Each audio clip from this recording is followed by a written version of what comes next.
Hello students, how are you all? I hope you all are fine and safe at home.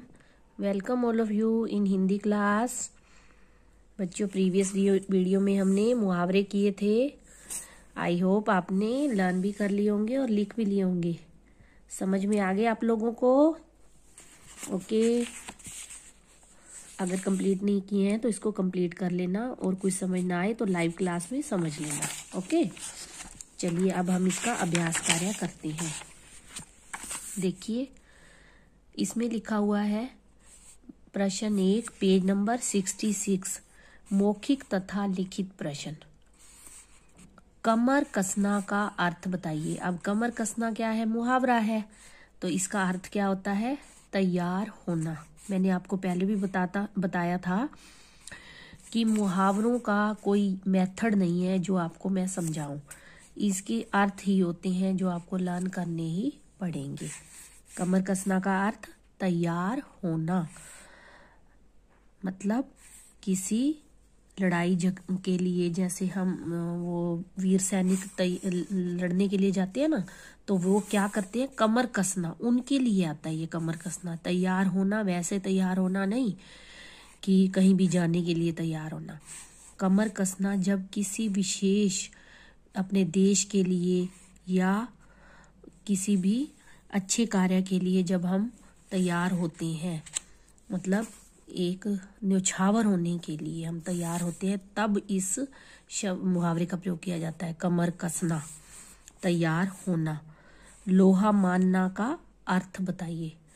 न्यौछावर होने के लिए, या जैसे कई व्यक्ति क्या होते हैं, या लड़के या लड़कियां क्या होते हैं कि वो सोचते हैं कि मैंने कक्षा में प्रथम आना ही है, मैंने अच्छी डिवीज़न लेनी ही है, तो उसके लिए भी हम कह सकते हैं कि उसने कक्षा में प्रथम आने के लिए कमर कस ली है, यानी वो तैयार हो गया है। उसके बाद लोहा मानना। लोहा मानना का अर्थ बताइए।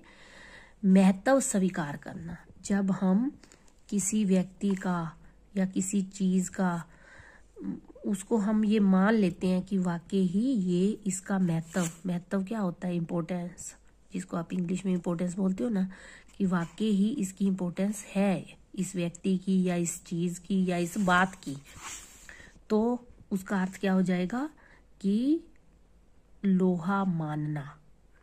लोहा मानना, महत्व स्वीकार करना। स्वीकार करना मतलब एक्सेप्ट करना, इंग्लिश में आप बोलते हो एक्सेप्ट। महत्व स्वीकार करना। रोंगटे खड़े होना का अर्थ बताइए। रोंगटे खड़े होना, बहुत भयभीत होना। बहुत की जगह आप अत्यधिक भी लिख सकते हो। भयभीत मतलब डर जाना। भय क्या होता है? डर। भीत, भय से डरा हुआ, डर से डरना, भय से डरना। बहुत भयभीत होना, रोंगटे खड़े होना, बहुत भयभीत होना। प्रश्न 2 है, निम्नलिखित प्रश्नों के उत्तर लिखिए। मुहावरे कैसा अर्थ देते हैं? ये मैंने आपको कल भी समझाया था, प्रीवियस वीडियो में, सॉरी। देखिए, आपने अगर पढ़ा होगा तो ये देखिए, मुहावरे कैसा अर्थ देते हैं। मुहावरे सीधा अर्थ न देकर एक विशेष अर्थ देते हैं। तो हमने यहाँ क्या लिखना है? मुहावरे कैसा अर्थ देते हैं? मुहावरे विशेष अर्थ देते हैं।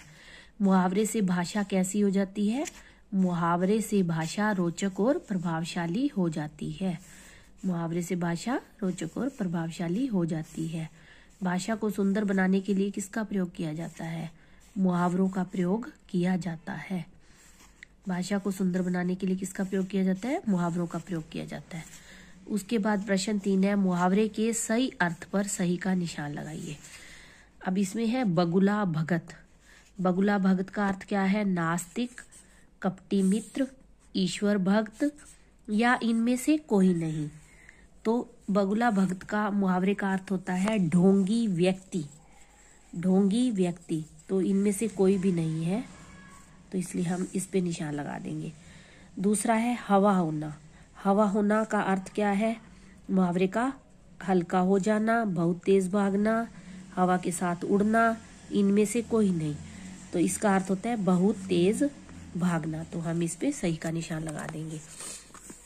उसके बाद है गुदड़ी का लाल।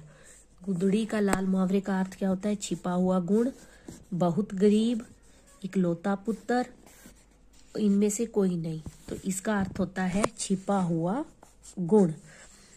पानी पानी होना, तो इसका अर्थ क्या आएगा? खुश होना, बेइज्जत होना, दुखी होना, इनमें से कोई नहीं। इसका अर्थ होता है शर्मिंदा होना। पानी पानी का होना का अर्थ क्या होता है? शर्मिंदा होना या लज्जित होना। तो ये इनमें से कोई नहीं है, तो हम इस पे सही का निशान लगा देंगे। प्रश्न 4 है, चित्र को ध्यान से देखिए और सही मुहावरा लिखिए। अब ये क्या है? दांत। दांतों तले उंगली दबाना।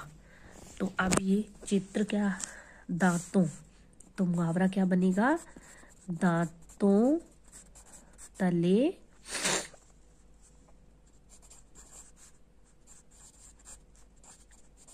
उंगली दबाना, ये हमारा मुहावरा बनेगा, दांतों तले उंगली दबाना। अब ये क्या दिखाया हुआ है? पीठ। पीठ थपथपाना, तो हम यहाँ क्या लिख देंगे? सही मुहावरा, पीठ थपथपाना। उसके बाद है ये देखो, ये क्या है चित्र? आंख खुलना। आंख खुलना। उसके बाद ये क्या है? मुंह। मुंह में पानी आना। मुंह में पानी आना, ठीक है। उसके बाद है प्रश्न 5, निम्नलिखित मुहावरों को सही कीजिए। अब ये गलत दिए हुए हैं, हमने इसको सही करना है। तो ये क्या है? पेट में दम करना। पेट में नहीं होता, नाक में दम करना। नाक में दम करना। उसके बाद है सिर पर चूहे कूदना। सिर पर नहीं होता, पेट में चूहे कूदना, ये होता है मुहावरा। पेट में चूहे कूदना का अर्थ क्या होता है? भूख लगना। नाक में दम करना का अर्थ होता है तंग करना, बहुत अधिक तंग करना। 4, 5, 11 होना। 4, 5, 11 नहीं, 9, 2, 11 होना। 9, 2, 11 होना यानी भाग जाना। 9, 2, 11 होना का अर्थ होता है भाग जाना। नाक में दम करना, तंग करना, पेट में चूहे कूदना, बहुत भूख लगना। 9, 2, 11 होना का अर्थ होता है भाग जाना। उसके बाद है कानों का तारा होना। कानों का तारा नहीं होना, आंखों का तारा होना। आंखों का तारा होना यानी बहुत प्यारा होना। आंखों का तारा होना यानी बहुत प्यारा होना। नाक पे में पानी आना। नाक में पानी आना नहीं, ये देखो हमने अभी किया है ना, मुंह में पानी आना। मुंह में पानी आना का अर्थ होता है जी ललचाना। मुंह में पानी आना। तो आई होप आपको समझ में आ गया होगा बच्चों, आपने भी ये कंप्लीट करना है। चलिए साथ ही साथ हम एक और नई चीज करते हैं आज। पेज नंबर 71 ओपन कीजिए। इस पे देखिए क्या लिखा हुआ है? अपठित गद्यांश। क्या लिखा हुआ है? अपठित गद्यांश। अ को अगर हम हटा देते तो क्या बन गया? पठित। पठित होता है पढ़ा हुआ। पठित का अर्थ होता है पढ़ा हुआ, और अपठित जो पढ़ा हुआ न हो। गद्यांश, गद्य का अंश। गद्य क्या होता है? वो किसी कविता का, कविता हो सकती है, सॉरी कविता नहीं, वो कोई लेसन हो सकता है। कोई ऐसे में से हम अगर कोई छोटा सा पैरा लेते हैं तो वो क्या कहलाता है? गद्यांश, ठीक है। तो जब हम इसको पढ़ते हैं, इसमें से ही हमें कुछ इसी के आधार पर प्रश्न दिए होते हैं और हमने इसमें से उसके उत्तर ढूंढने होते हैं। अब देखिए यहाँ पे ये पैरा दिया है, उसके बाद ये प्रश्न दिए हुए हैं, ठीक है। प्रश्नों के उत्तर इन्होंने दे रखे हैं इसमें, इसी के अंदर ही है। हमने कब ढूंढने होते हैं? जब हमें नहीं दिए होंगे। अब ये वाला पैरा है, देखिए पेज नंबर 73 पे ये पैरा है। हम क्या करेंगे? इस पैरे को बाद में पढ़ेंगे, पहले हम इन प्रश्नों को पढ़ेंगे। हमने अपने दिमाग में सेट करने हैं कि प्रश्न कौन कौन से दिए हुए हैं।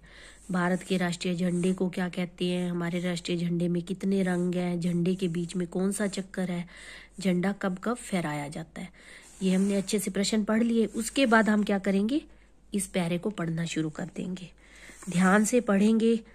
जैसे जैसे हमें किसी भी प्रश्न का उत्तर मिलता जाएगा हम लिखते जाएंगे, ठीक है ना। तो हम ये नेक्स्ट वीडियो में करेंगे। Okay, take care.